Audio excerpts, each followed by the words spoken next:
Quand j'étais petit, moi, mon rêve, c'était d'être Guy Lafleur. Peut-être qu'il y en a certains qui ne le connaissent pas. Disons que c'est votre Sidney Crosby à vous. Je suis un petit peu plus vieux. Et je me voyais dans le dernier match de la Coupe Stanley, le 7e match, en 4e période de prolongation, compter le but. Et là, les spectateurs, Guy, puis moi, lever la Coupe Stanley. Puis, wow, j'avais un beau rêve. Puis à un moment donné, ma mère, elle m'a tué ce rêve-là. Elle me dit, pourquoi tu ne serais pas toi-même? Guy Lafleur, il existe déjà. Tu ne peux pas être Guy Lafleur. Alors, j'ai décidé d'être moi-même, de tracer mon chemin. Et c'est un petit peu ce que j'essaie de vous lancer comme défi aujourd'hui. C'est à partir d'aujourd'hui, vous faisiez un premier pas pour tracer votre propre chemin dans la vie, prendre vos propres décisions et aller de l'avant avec ça.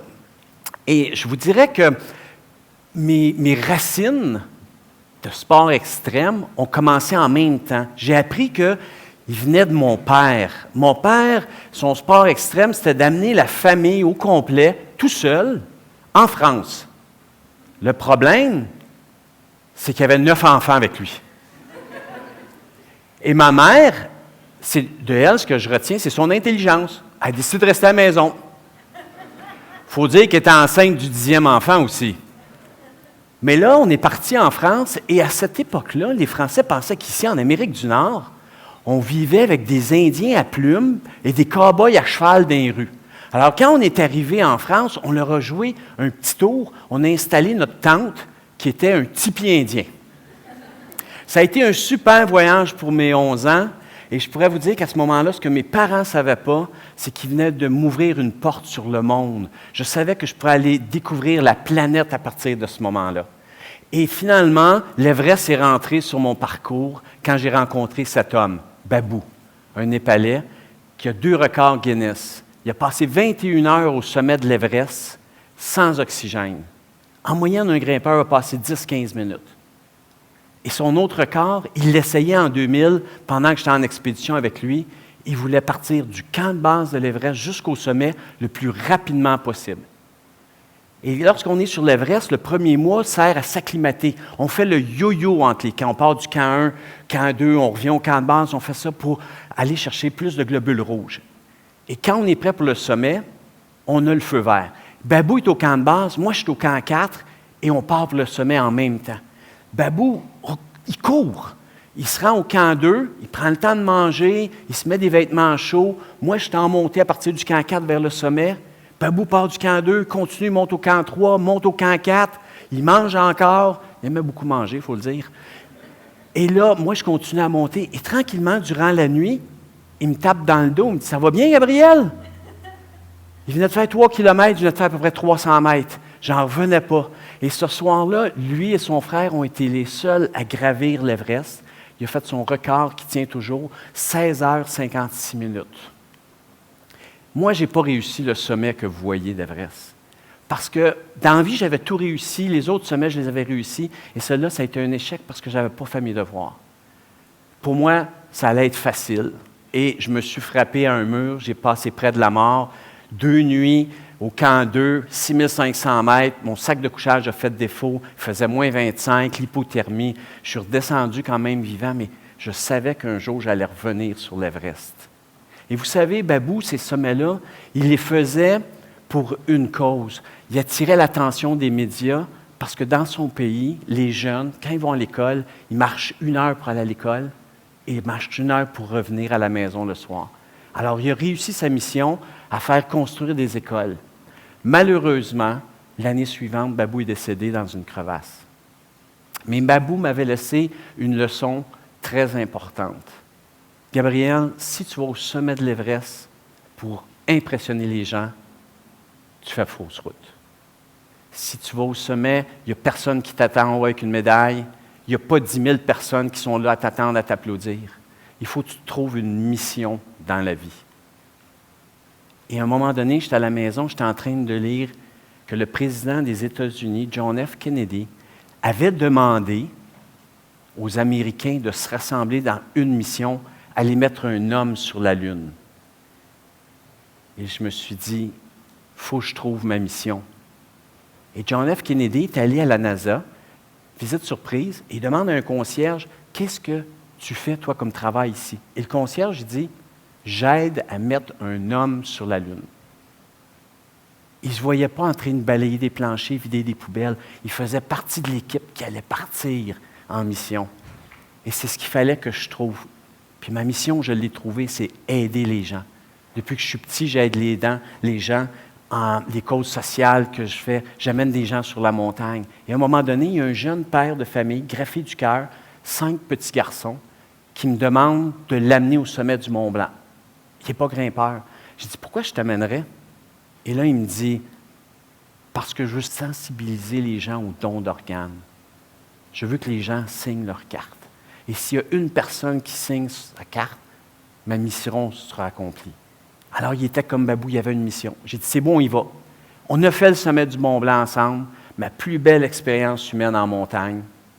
On est revenu, 10 millions de Canadiens ont été touchés par notre expédition, beaucoup de signatures de dons d'organes. Lui et le cardiologue qui était sur notre expédition ont changé des choses dans les hôpitaux et il y a plus de dons d'organes maintenant au Québec et au Canada. Et en 2005, je faisais la même chose. Je partais avec cet homme, Sean Egan, qui voulait être le Canadien le plus âgé à gravir le sommet de l'Everest. 63 ans, Sean Egan.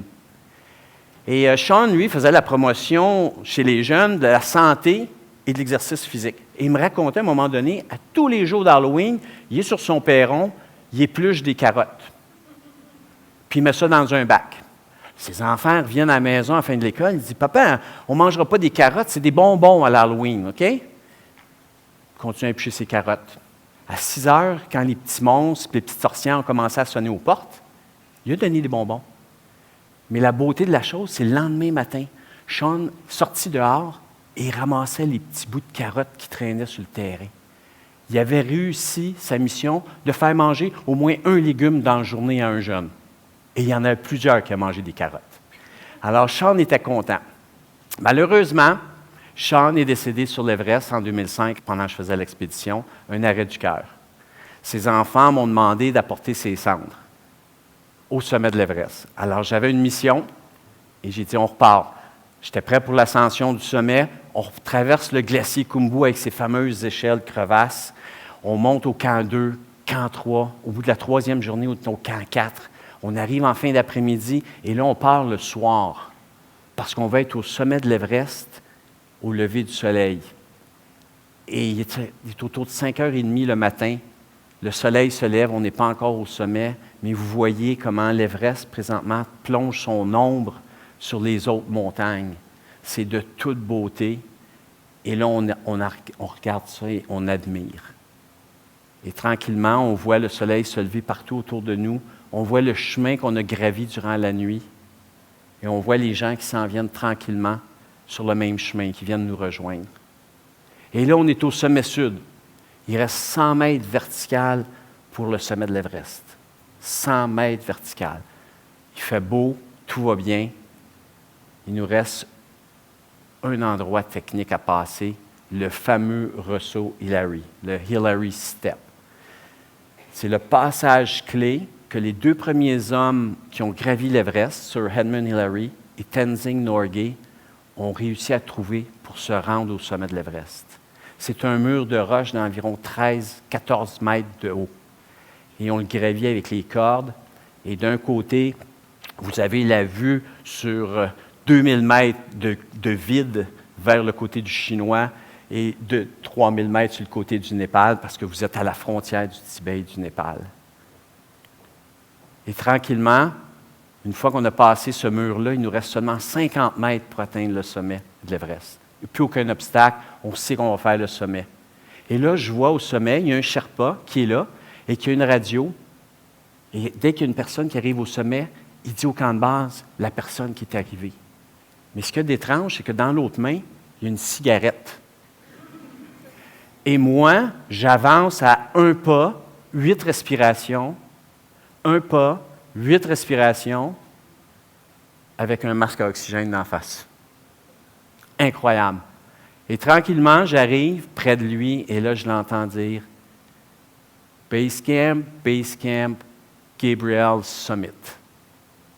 Et là, vous êtes le plus heureux au monde. Vous venez d'arriver au sommet de l'Everest, sur le toit du monde. Et comme vous voyez, on ne voit rien. Il Il y a trop de monde.